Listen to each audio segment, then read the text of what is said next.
Hello hello. नमस्कार और स्वागत है आप सबका इंडी मसाला पॉडकास्ट के एक नए एपिसोड में। बहुत दिनों के बाद आप लोगों से मिल रहा हूँ, क्षमा प्रार्थी हूँ उसके लिए। मेंटल ब्लॉक या राइटर्स, थिंकर्स, म्यूजिशियन सबको होता है, मुझे भी हुआ। बट कुछ क्लोज लोग हैं, उनसे बातचीत हो रही थी, उन्होंने बोला कि अमित भाई आप कुछ भी बात करते थे तो हमें एक दिशा मिलती थी, एक डायरेक्शन मिलता था, कुछ नई सोच मिलती थी, आप उसे ना रोकें। और समय बहुत जल्दी परिवर्तन हुआ है। तो वो जो अमित शेखर जनवरी में था वो आज नहीं है। इतनी तेज़ी से एआई आगे बढ़ी, इतनी तेज़ी से स्क्रीन आगे बढ़े हैं हमारे। इसके पॉजिटिव और नेगेटिव साइड भी होते हैं, but one thing which compelled me to come and talk to you all today is an incident which happened on 24 June 2026 को। मुंबई में बारिश शुरू हुई थी, हल्की फुल्की हो रही थी, तो दो लोग, दो यंग लोग, एक 10:30 की ट्रेन थी जो विरार जा रही थी, और ये फर्स्ट क्लास थी जिसमें रिलेटिवली पढ़े लिखे और सभ्य लोग रहते हैं। मयंक लोहार थे 22 साल के, जो विरार के रहने वाले हैं, वेस्ट साइड में काम करते थे अपने परिवार के दूसरे बेटे, very handsome dynamic young man. And साथ में उनके ट्रैवल कर रहे थे सचिन सुवर्णा, 30 साल के। He use to work in a coding, जो बार कोड बनाने वाली कंपनी में काम करते थे। बारिश हो रही थी और बारिश में कुछ लोगों का विचार था, जो सचिन सुवर्णा है उनका विचार था कि बारिश की पानी जो है उसको ट्रेन के अंदर आने दिया जाए, और वो भीगना चाहते थे। मानसून है, कोई बहुत ही अटपटी बात नहीं है। मयंक लोहार चाहते थे कि वो भीगे ना, तो उन्होंने सचिन को समझाया। और सचिन नशे में थे, और मयंक लोहार ने, ये सब न्यूज़ की रिपोर्ट्स हैं उनके हिसाब से, सचिन को के ऊपर हाथ उठाया, और साथ के साथ कुछ आजू बाजू के पैसेंजर्स ने भी सचिन सुवर्णा के ऊपर में हाथ उठाया। तो उस समय तो वो वहाँ से चले गए, बट ट्रेन चलने के 10 मिनट के बाद फिर वापस उस गेट पर आए, और इस बार उन्होंने अपने बैग से एक चाकू निकाली और मयंक लोहार के ऊपर में घातक वार किए। जी, ये सारा जो हुआ सिलसिला ये लोगों ने मोबाइल पे कैप्चर किया, बट किसी की भी हिम्मत नहीं हुई कि उस समय उस 22 साल के बच्चे की जान बचाई जाए, और उनकी मृत्यु हो गई इस वाक़यात में। एक दो दिन के अंदर में सचिन सुवर्णा को पकड़ा गया, 30 साल के हैं, वो जेल में है अभी। अभी खाली ये सोचने की बात है, और इन सब चीज़ों के पीछे मैं आपको कुछ चीज़ बताना चाहूँगा। तो एक तो आप सीधे सीधे बोल सकते हैं कि बहुत ही बेहुदा इंसान होगा, बहुत ही बेवकूफ़ होगा जिसने इतनी छोटी बात के लिए चाकू निकाला और मार दिया। अभी मैं आपको दो चीज़ें बताना चाहता हूँ, किसी को जस्टिफाई नहीं करना है, बट आजकल अक्सर आप जब भी देखेंगे कि लोग शॉर्ट फ्यूज़ लेकर घूम रहे हैं, रोड रेज हो रहा है, मर्डर्स हो रहे हैं, लोग छोटी छोटी बात पे आपसे लड़ने भिड़ने और मरने को तैयार है, तो इसके पीछे कुछ चीज़ें बदली हैं।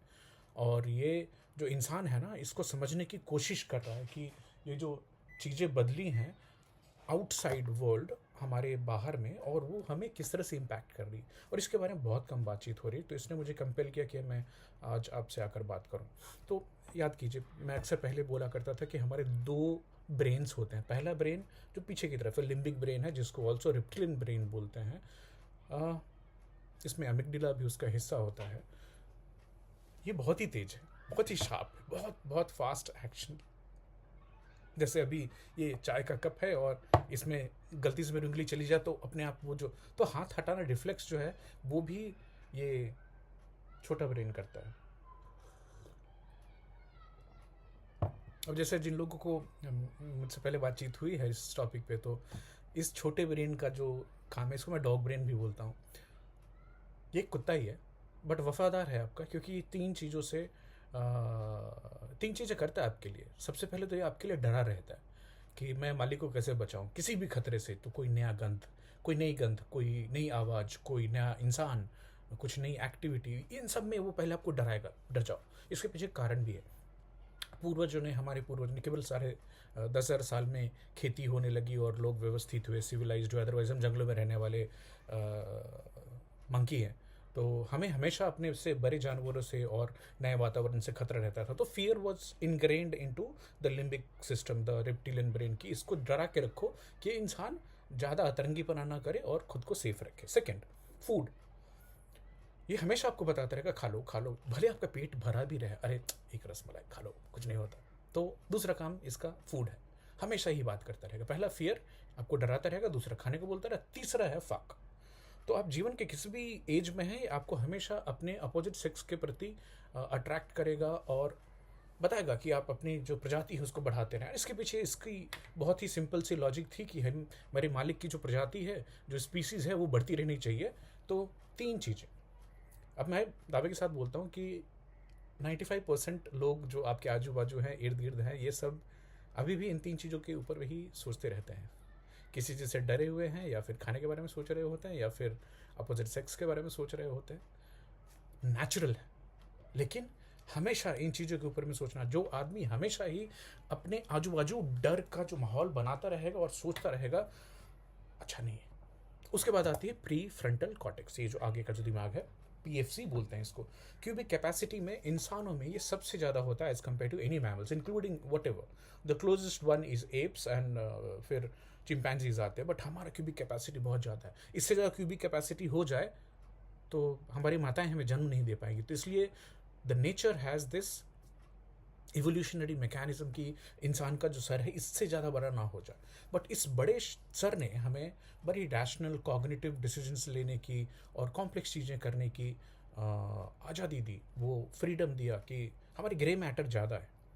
अब ये प्रीफ्रंटल कॉर्टेक्स जो है ना, वो एमिगडाला को समझाता है, छोटे ब्रेन को समझाता है। वो कई बार बोलेगा अरे इंसान गंदा, नहीं, ध्यान से सुनो।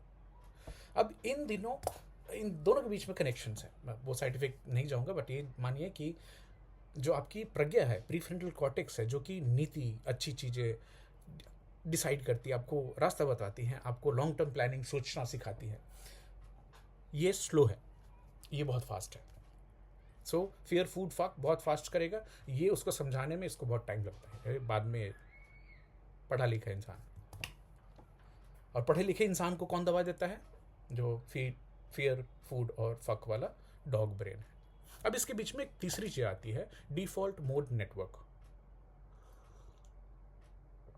तो दोस्तों, ये डिफॉल्ट मोड नेटवर्क क्या है? डिफॉल्ट मोड नेटवर्क ब्रेन की एक स्टेट है जिसमें आप कुछ नहीं कर रहे होते।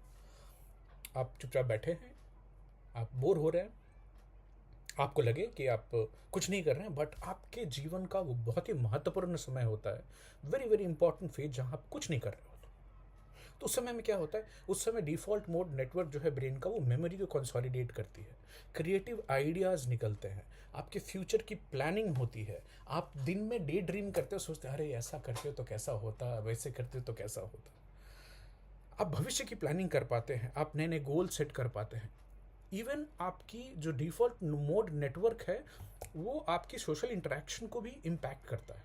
अभी ये डिफ़ॉल्ट मोड नेटवर्क आएगा कभी? जब भी आप किसी स्क्रीन से दूर रहेंगे, आप कुछ पढ़ नहीं रहे होंगे, आप कुछ सुन नहीं रहे होंगे, आप चुपचाप एक शांति वाली स्टेट में हैं, शायद जिसको आप माइंडफुलनेस बोलें और भी कोई अलग नाम दें। बट ये माइंडफुलनेस के भी पहले की बात है, जब भी इंसान चुपचाप बैठ करके, और ये कब होता है? ये डीएमएन एक्टिवेट कभी होता है? जब भी आप नेचर में होंगे। अक्सर मैं वो देखता हूँ, बीच पे जाते हैं और वो सागर की लहरें आती है, तो उसको देख करके वो गुम हो जाते हैं और कहीं और चले जाते हैं। और कहीं और चले जाना जो होता है ना, day dreaming, that is default mode network. And मेरा तो सीधा सीधा सोचना है कि तभी आप अपने ऊपर वाले से कनेक्ट करते हैं और वो आपके दिमाग में उर्वरक डालता है। ब्रेक लेने से, आप जो भी काम कर रहे हैं उस काम में अगर आप ब्रेक लेते हैं तो आपको डिफ़ॉल्ट मोड नेटवर्क एक्टिवेट होता है। एक्सरसाइज के समय में एक्टिवेट होता है, वो जो मैंने खुद ही फील किया है। स्क्रीन टाइम आप जितना बढ़ाएंगे, आपकी डिफ़ॉल्ट मोड नेटवर्क उतनी कम होती जाएगी। और एक होती है डूम्स डे स्क्रॉलिंग, कि आप बुरे से बुरे नतीजों की तरफ देखते जाएंगे और एकदम आपको, आप जितने लड़ाई वाले वीडियो देखेंगे और भी ज़्यादा आपको दिखाता जाएगा। तो आप दिन भर आप उसको देखते रहेंगे और अंत में पाएंगे कि आपको मिला कुछ नहीं, एक्सेप्ट कि आपके डीएमएन ने एक्टिवेट होना ही छोड़ दिया। ऑलराइट, जिन लोगों के डिफ़ॉल्ट मोड नेटवर्क एक्टिवेट नहीं होते हैं because of excessive screen time, because of very excessive stressful life, उनकी प्रीफ्रंटल कॉर्टेक्स और एमिगडाला लिम्बिक सिस्टम, जो डॉग ब्रेन है, उसका कनेक्शन वीक होता जाता है। तो उनके जो डिसीजंस हैं वो भी बड़े इरेशनल होते हैं। आप आज देखते होंगे लोग बहुत शॉर्ट फ्यूज़ लेकर के रोड पर चल रहे होते हैं, छोटी छोटी बातें पर एक दूसरे के ऊपर गाड़ियाँ चढ़ा देते हैं, मर्डर कर देते हैं। तो ये सचिन सुवर्णा, मयंक लोहार वाले केस में भी एमिगडाला हाईजैक हुआ, जहाँ पे एक शराब के नशे में जो इंसान था, उसके प्रीफ्रंटल कॉर्टेक्स ने उस समय नहीं काम किया, उस समय एमिगडाला ने पूरा हाईजैक किया और बोला उसको कि ये जो मयंक लोहार है, ये एक तो इसने तेरी इंसल्ट करी है, दूसरी ये पूरी जो माहौल है हॉस्टाइल है यहाँ पे तेरे ऊपर में, क्योंकि लोगों ने अटैक किया उसके ऊपर में, उसको मारा। उस हालत में उसने बिना सोचे समझे अपनी चाकू निकाली और उस बच्चे की जान ले ली। मैं बताता हूँ, मैं किसी को डिफेंड नहीं कर रहा हूँ, ना ही किसी की निंदा कर रहा हूँ, ये एक लाइफ की सिचुएशन है, जस्ट उसको समझने की कोशिश कर रहा हूँ। हमें आपको क्या करना है? हमें हमारी डिफ़ॉल्ट मोड नेटवर्क को एक्टिवेट करना है, हमें हमारे प्रीफ्रंटल कॉर्टेक्स को स्ट्रांग करना है। तो डिफ़ॉल्ट मोड नेटवर्क को एक्टिवेट करने के लिए वो क्या करना है? कुछ नहीं करना है, सबसे अच्छी बात है। और शायद बोलते भी हैं हम इंडियंस कुछ नहीं करने में सबसे आगे हैं, तो कुछ मत कीजिए, कुछ देर के लिए चुपचाप बैठिए, डे ड्रीम कीजिए, नेचर में जाइए, वॉक कीजिए, स्विमिंग कीजिए। सिमिलरली प्रीफ्रंटल कॉर्टेक्स को स्ट्रांग करने के लिए हमें क्या करना है? नंबर 1 एक्सरसाइज आती है, that strengthens the prefrontal cortex. उसमें running, cycling, swimming, all these things are included. Walking also.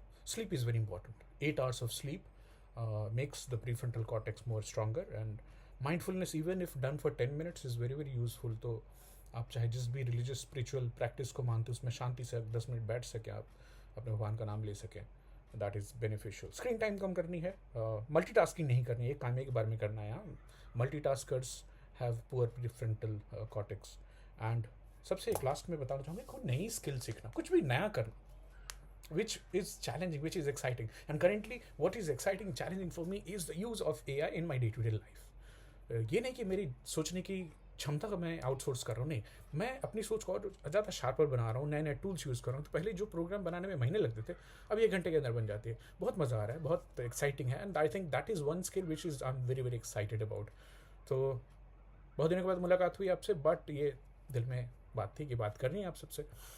पहले तो क्षमा कीजिएगा, और फिर कोशिश करता हूँ जल्दी ही आपसे किस नए टॉपिक पे बात करूँगा। बट मुझे ज़रूर मैसेज करके और व्हाट्सएप पे हमारे जो ग्रुप है उसमें बताइएगा कि आपकी क्या सोच है। ये जो शॉर्ट फ्यूज़ है, dog brain, prefrontal cortex, default mode network and prefrontal cortex, complex चीज़ें नहीं हैं, सीधी सीधी हैं, समझिए और अपने जो प्रिय लोग हैं उनको भी समझाइए। Thank you very much, see you in the next one, bye bye.